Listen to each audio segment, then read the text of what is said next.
If I would have to build a budget-friendly synth setup, this is how I would do it. The first thing I would do is get the Behringer Poly D. I think it's one of the best beginner synths. It's easy to use, easy to understand, has a lot of power, but it's not too complex, and also a really great synth for learning. This one is a clone of the original Minimoog, one of the most legendary synths that was made in the 70s. It looks pretty similar, it also sounds pretty similar, but it's way less expensive than the original. And compared to the original Minimoogs, you will find some modern day twists, like for example the sequencer, the step sequencer and arpeggio. You will also find an effect section with distortion and this nice analog stereo chorus. And compared to the original Minimoog, you are able to play chords on this one up to 4 notes with the 4 oscillators.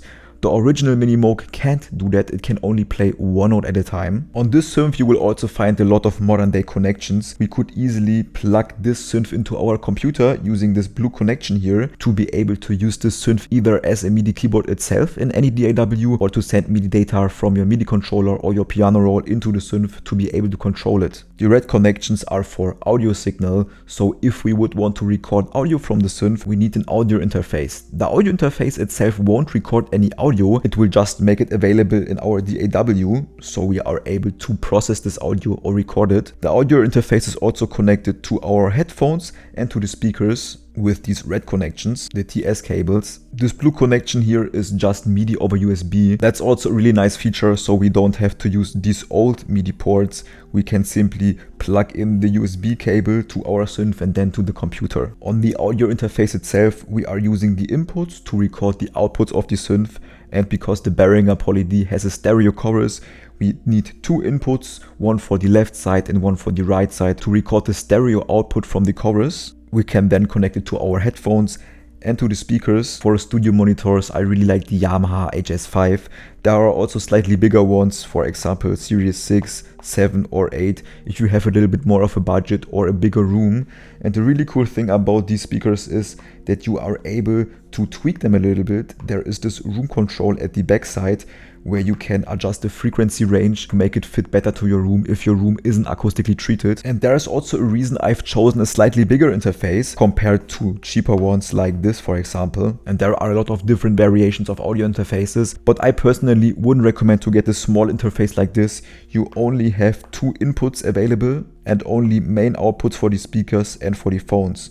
But if we would look at this audio interface here, you have 4 inputs available, but also more output. So you could send audio out from your computer, not only to the headphones and to your speakers, but also to the synth itself or to external effect devices like guitar pedals or any other type of output gear. But the really cool thing about the Behringer Poly D is that you could use the external signal input to send any audio into your synth to use the Poly D as an external effect device.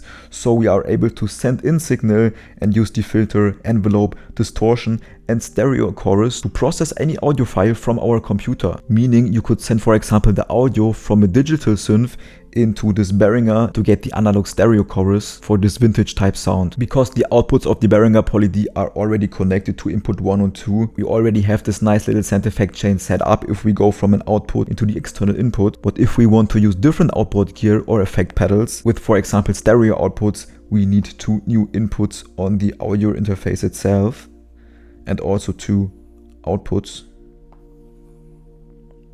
And even if you don't want to work with external effect devices, I still would recommend to you to get a slightly bigger audio interface with more inputs, because trust me, once you've got your first synth, you are quickly looking for a new one, because it's way more fun to play multiple synths at a time, but then you are stuck with 2 less inputs. So I would recommend to get a slightly bigger interface. That one is actually not that expensive.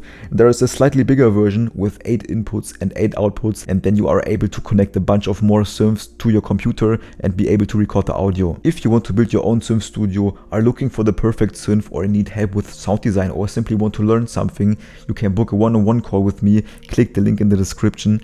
Thanks a lot for watching and see you soon.